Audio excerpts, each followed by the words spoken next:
So, postmenopausal bleeding is the bleeding that occurs from the genital tract of a female after 12 consecutive months of amenorrhea in a woman of menopausal age group without any pathological or physiological cause per se.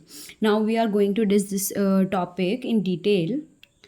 Now, what are the differential diagnoses of postmenopausal bleeding? So, this could be due to endometrial cause, hormonal or iatrogenic, cervical cause, vaginal or vulval cause, or they can be other causes also. Coming to endometrial cause, if anyways there is hyperplasia or atrophy of the endometrium, then endometrial atrophy can cause postmenopausal bleeding, endometrial hyperplasia, endometrial polyps, cervical endometrial cancers, and some mucosal fibroids. And these endometrial atrophy is the most common benign cause of senile endometritis, which can be a cause of postmenopausal bleeding. If the hyperplasia is without with or with atypia, it can progress to cancer, and endometrial cancer must always be ruled out in all cases by doing a endometrial biopsy. Endometrial polyp, if present, they can be intermittent or persistent bleeding associated with the endometrial polyps, and they need to be evaluated also. Some mucosal fibroid may persist post-menopause and though less common. Now, what are the hormonal or iatrogenic cause? So, if you start the patient on hormone replacement therapy, then there is predictable bleeding, and which is considered normal if there is HRT therapy in case of postmenopausal female. Tamoxifen use is also associated with postmenopausal bleeding, and it also increases the risk of polyps and endometrial changes because it has agonistic action on endometrium. Anticoagulant medications may unmask or worsen the bleeding. Cervical causes include polyps and the cervical ectropion, and cervical cancer also, and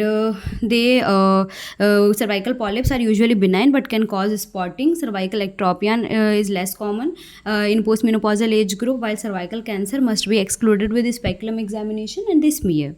Now, there are vaginal or vulval causes also. Vaginal atrophy, usually atrophic vaginitis, is common due to estrogen deficiency, and the mucosa is friable, so this can also be the cause. Vaginal or vulval trauma post-coital pessary use is also important. Vulva and vaginal cancer are rare but important differential. Now, other causes includes the bleeding from the urinary or the rectal source, and they can be mistaken for vaginal bleeding. Coagulopathy bleeding disorders can also be associated, but they are less common. Now, what is the importance of bleeding pattern in a postmenopausal female? So, their presentation can vary. This can be associated with single episode of light bleeding, and if there is single episode of light bleeding, it is often benign, and it could be due to atrophic vaginitis or cervical polyp, but it still needs proper assessment. Recurrent or persistent bleeding rarely can be present, and it raises the suspicion of endometrial hyperplasia or cancer. And in total cases of postmenopausal bleeding, 90% are benign, but 10% cases can be associated with malignancy also.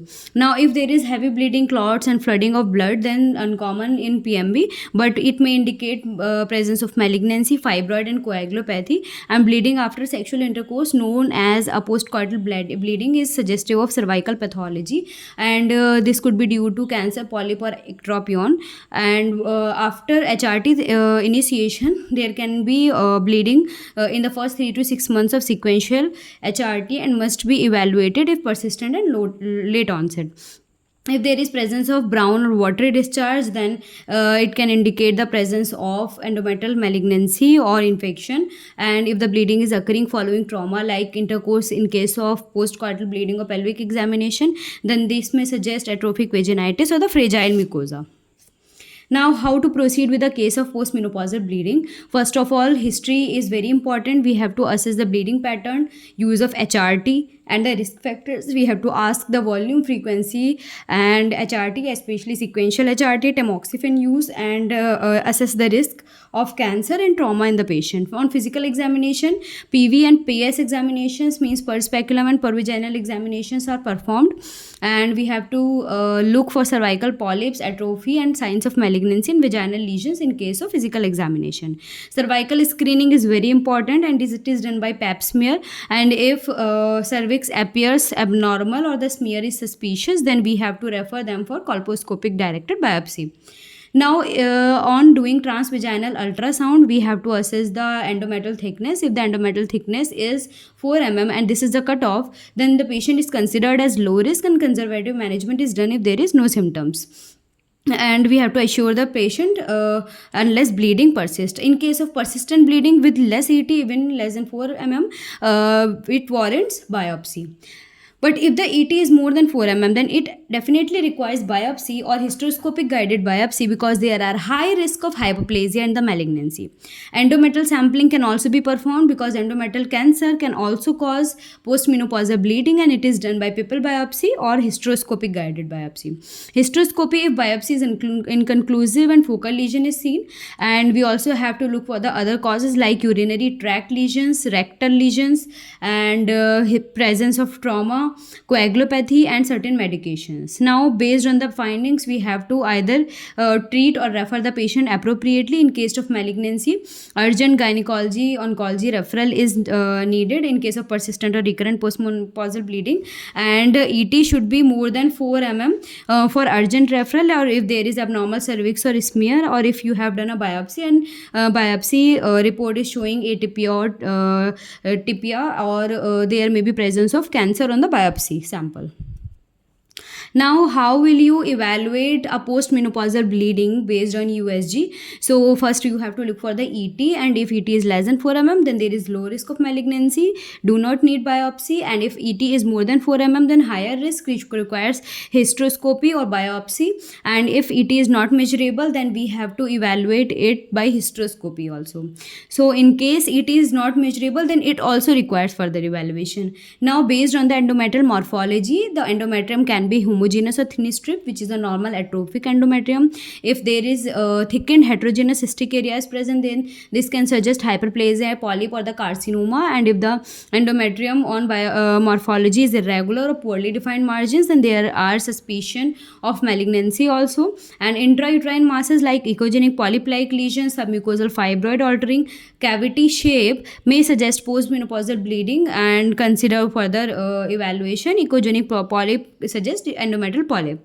Myometrium, there may be presence of fibroids or heterogeneous texture in case of adenomyosis. And ovaries and adnexa are also evaluated for small and atrophic ovaries, normal postmenopausal finding, while if there is complex adnexal mass or a solid adnexal mass, then it raises the suspicion of ovarial pathology, and which needs further management and referral also.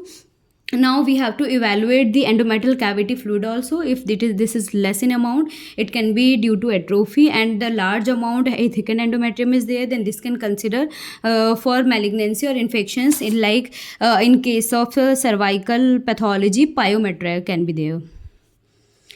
Now, International Endometrial Tumor Analysis, or ITA, just like IOTA, there is ITA also, which assess endometrial tumor analysis. If the endometrial thickness is raised or there is intracavitary fluid, then this can suggest malignancy, and this endometrial thickness is measured sagittally from outer edge to the outer edge. Endometrial echogenicity is also seen, homogeneous whether heterogeneous, and if there is heterogeneous, then there is presence of hyperplasia or malignancy also. Endometrial midline, whether linear, irregular, or interrupted or irregular, may indicate pathology. Endomyometrial junction can be regular or irregular. If there is irregular endomyometrial junction, this can suggest possible invasion by tumor. Intracavitary lesions like presence of polyps, fibroids, tumors may be there, and we have to rule out malignancy in those cases also. And if the endometrial fluid is present in small amount, then it is okay, but if it is present in larger amount and there is echogenicity also, then this can indicate infection or malignancy. Color Doppler, in which we can see the flow within the lesion, and if the flow is none, then the score of 1 is given, and if there is a strong flow, then a score of 4 is given. Higher flow score raises suspicion for malignancy. Vascular pattern is also important. If there is single feeding vessel, then this can suggest a polyp, while there are vessels, if they are multiple focal and scattered, then this can suggest malignancy. Myometrial findings at fibroids, adenomyosis may contribute to bleeding, but less common menopause. Ovarian findings are also considered because they are important to rule out ovarian pathology. Now, what are the indications of endometrial biopsy in a postmenopausal female? Very important. The indication of endometrial biopsy is if the endometrial thickness is more than 4 mm on transvaginal ultrasound, then there is increased risk of hyperplasia and endometrial cancer.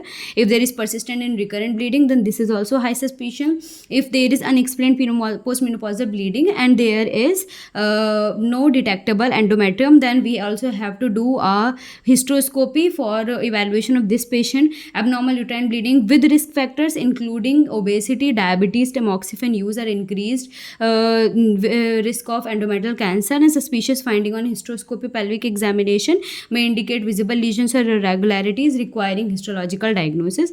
Postmenopausal bleeding despite use of continuous combined HRT, bleeding not expected and warrants evaluation. Now, what are the methods of endometrial biopsy?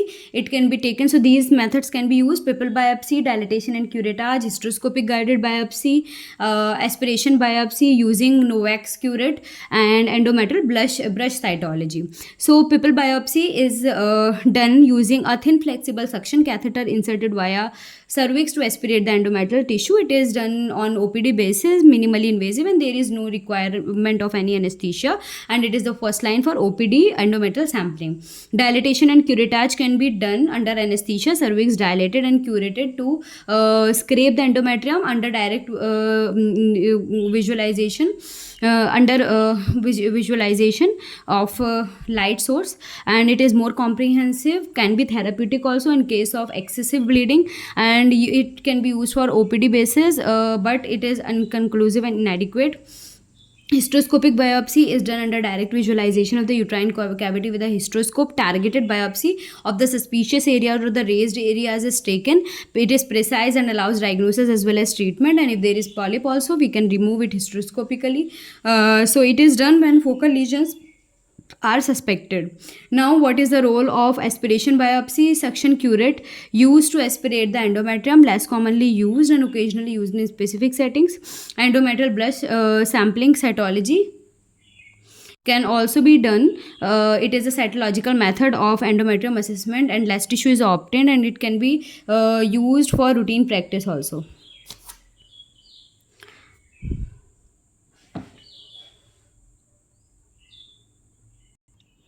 So, what are the indications of hysteroscopic guided biopsy? Hysteroscopic guided biopsy is done if the focal intrauterine lesions like polyps or endometrial fibroids are seen, and this allows targeted biopsy and possible removal of the lesion.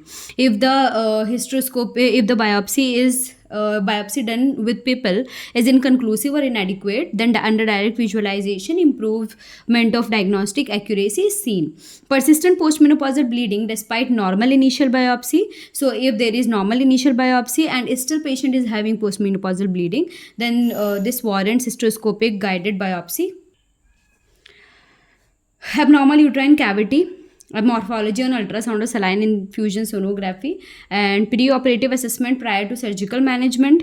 Like we are planning the patient for hysterectomy, then we have to do a prior biopsy before the procedure. Recurrent abnormal uterine bleeding post treatment like hormonal replacement therapy, then in these patients we have to evaluate them for persistent and new lesions. Now, what are the precautions that should be done during hysteroscopy? Patients preparation and consent is important. Explaining the procedure, risk, benefits, and informed consent should be obtained. We have to assess for the patient suitability. We have to consider the morbidities like bleeding disorders, infections risk under an appropriate anesthesia like local, regional, or general anesthesia. Aseptic techniques like minimize infection risk through sterile instruments in the environment, and cervical dilatation should be done carefully to avoid cervical trauma and the uterine perforation. Gently we have to insert the hysteroscope to prevent uterine perforation and cervical injury. Distension medium is necessary, and it should be used in a way so as to prevent the fluid overload, uterine rupture, and keep within safe limits. Limited distension medium volume should be done to avoid hyponatremia. Continuous monitoring of vitals to detect early complications and avoid excessive manipulation for minimizing the risk of uterine perforation. Emergency preparation for protocols for management of perforation, bleeding, and fluid overload are to be prepared, and post procedure monitoring is very important. Now, Uh, what if a patient with postmenopausal bleeding presents you with an adnexal mass? So the clinical assessment of the adnexal mass is very important. Uh, Sorry. So the clinical assessment of the mass is very important. We have to take the detailed history and physical examination, assess for the bleeding pattern, risk factor and the symptoms, assess the endometrial thickness also using transvaginal ultrasound, and characterize the adnexal mass based on the criteria for ovarian masses. Risk stratification using iota and RMI index are done, and if ET is more than 4 then we have to take biopsy also, and if needed because this is an ovarian mass or an adnexal mass, then MRI or CT can also be done for better characterization and the staging. CA125 levels are sent, and if they are elevated they can suggest malignancy, but they are non-specific. And if a diagnosis and characterization staging is done, you can refer the patient to gynecological oncology for early planning of surgery or the management needed at that stage, and this can include hysterectomy, bilateral salpingo-oophorectomy, and further staging based on the method. And histopathology can further guide the treatment if there is need of chemoradiation or chemotherapy. Now, if an ovarian mass presents with heavy menstrual bleeding in a normal patient, then in case of heavy menstrual bleeding, we have to rule out the functional ovarian cyst, which could be follicular corpus luteal, and they are usually self-limiting. They do not need treatment. And if ovarian hormone secreting tumor is there, like granulosa cell tumor, estrogen axis causing tumors, then this can be associated with endometrial hyperplasia, heavy or irregular bleeding. Endometriomas, ovarian endometriosis like chocolate cyst, chronic pelvic pain, dysmenorrhea can also be there, and this can be associated with heavy or irregular bleeding. The next is ovarian malignancy. This ovarian malignancy can be solid or complex and may cause abnormal bleeding due to hormonal effects. So it requires proper evaluation and management. PCOS can also be the cause of heavy menstrual bleeding because of irregular bleeding pattern and ovulation, etc. And ovarian hemorrhagic can present with sudden pelvic pain with irregular bleeding, and cyst usually bleed internally, which resolves spontaneously but can cause acute symptoms also.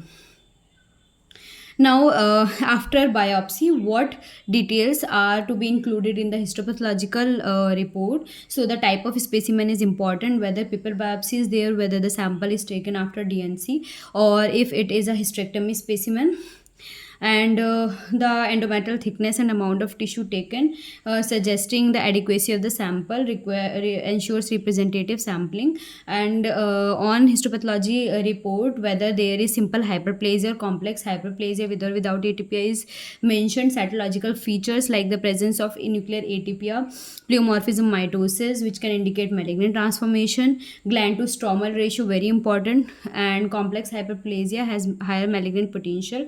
Types of carcinoma, whether there is endometrioid carcinoma, serous carcinoma, clear cell carcinoma, because presence of carcinoma and the type of carcinoma determines the prognosis and the treatment.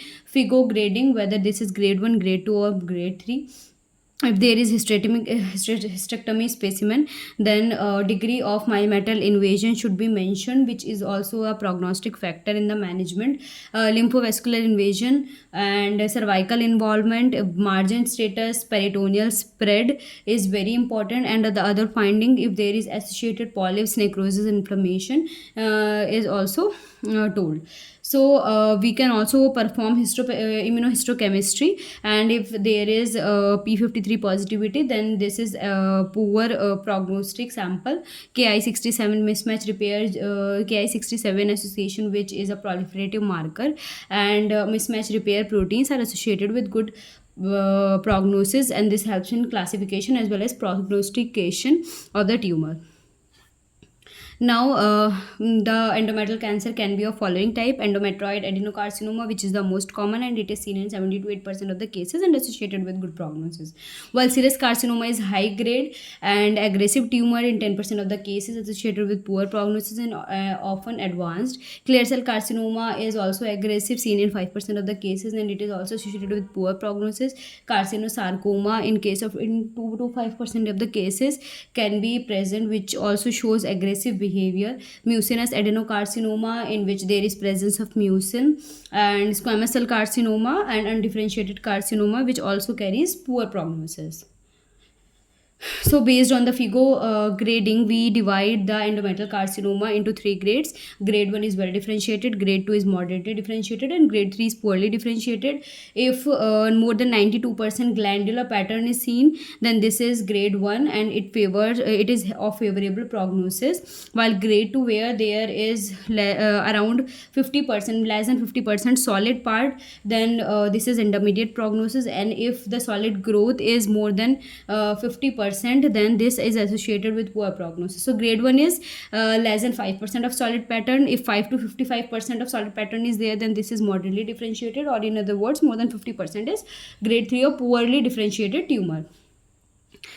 Based on the histological types, we can divide the cancer into histological type and tumor grades also, and this histological and tumor grades influences the prognosis as well as the management, or also help the in predicting the likelihood of recurrence and the metastasis.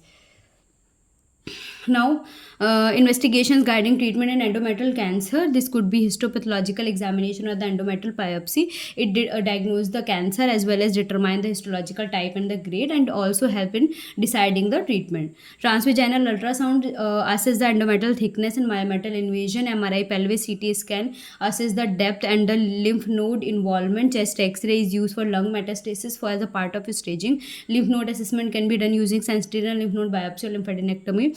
And a tumor marker CA125 can be elevated in advanced cases of disease, but it is slightly more specific for ovarian cancers. And hysteroscopy, under direct visualization, we can take the biopsy, which is used for diagnosis and planning for the management. Now, FIGO stage is divided. Endometrial cancer is divided into 4 stages according to FIGO. The recent classification system is 2023 classification, which we have already studied in the lecture. And then stage 1, including stage 1A and 1B, surgery is recommended. The surgery is total abdominal hysterectomy plus bilateral salpingo-oophorectomy, and the lymph node assessment, whether sentinel or full, depending on the risk factor. If stage 2 is there, then also we suggest surgery, and there may be requirement of radical hysterectomy if there is stromal invasion, because in stage 2 there is a stromal invasion. And in stages 3A to stage 3C, cytoreductive surgeries along with total abdominal hysterectomy, bilateral salpingo-oophorectomy, lymphadenectomy is recommended, and we can combine it with omentectomy followed by radio and chemotherapy. Stage 4 surgery is not recommended. Either we can do a debulking surgery, or the primary treatment can be chemotherapy and radiotherapy. And if there is recurrence, so if previously debulking surgery was given, then this time we can give her on chemotherapy and radiotherapy. And if previously chemo and radio was given, then we can go for debulking surgery. Now, what is the role of omentectomy in cancer endometrium? Serous carcinoma, clear cell carcinoma, carcinosarcoma, which are the high grade tumors, usually requires omentectomy, while in low grade tumors like endometrioid adenocarcinoma grade 1 or 2 and mucinous carcinoma, omentectomy is not required. But if the tumor is grade 3 endometrioid carcinoma, then case dependent omentectomy may be considered. Now, what is the role of para-aortic lymphadenectomy in cancer endometrium? It is defined as the surgical removal of the lymph node along the aorta, and typically starts from the aortic bifurcation to the renal vessels, and it helps in accurate surgical staging, assess nodal metastasis, guide adjuvant therapy, and it is indicated in high-grade tumors or high-risk features if present, and it is not routinely done. In low risk cases like grade 2, 1, 2, and there is no LVSI, and the deep depth of myometrial invasion is less than 50%, and we do pelvic as well as para-aortic lymph node dissection up to the renal vessels, and sentinel lymph node biopsy can be done, which reduces the morbidity prior to para-aortic lymphadenectomy in case of cancer endometrium. What is the role of sentinel lymph node biopsy in cancer endometrium? Early stage low risk, early stage intermediate risk, and early stage high risk may help in nodal assessment and accurate nodal staging also. While if the patient is obese and comorbid, there is suspicious lymph nodes intraoperatively, or if there is advanced disease, then full lymphadenectomy should be performed for proper staging. Now, Systemic lymphadenectomy versus sentinel lymph node biopsy. Systemic lymphadenectomy means removal of multiple lymph nodes from the pelvic and aortic regions, while sentinel lymph node is the removal of first draining lymph node. The extensive surgery is systemic lymphadenectomy, while targeted or minimal nodal removal is done in sentinel lymph node biopsy, and it is better and should be performed prior to systemic lymphadenectomy also. Now the problems, these problems can be present, like there can be surgical morbidity, lymphocyte formation, lymphedema, infection, nerve or vessel injury, thromboembolic events like deep vein thrombosis, pulmonary embolism. There is prolonged recovery after systemic lymphadenectomy, and the overtreatment, it is associated with overtreatment in low risk cases also. While sentinel lymph node biopsy is minimally invasive, there is lesser morbidity, shorter operative time, faster recovery, and it also allows accurate staging. Ultra staging is possible, cost effective. It is recommended by guidelines like NSS and ESGO, etc. And it is applicable to high risk cases also, and it avoids over treatment. Now there is one trial very important for cancer endometrium. This is LACE trial. LACE trial is laparoscopic approach to cancer endometrium, and which tells that TLH has fewer complication, faster recovery, better quality of life. So the clinical impact is established TLH as a standard surgical approach for early stage endometrial cancer due to comparable oncologic outcomes and improved recovery. So this latest trial suggests that laparoscopic surgeries for cancer endometrium are beneficial as compared to open surgeries. That's all.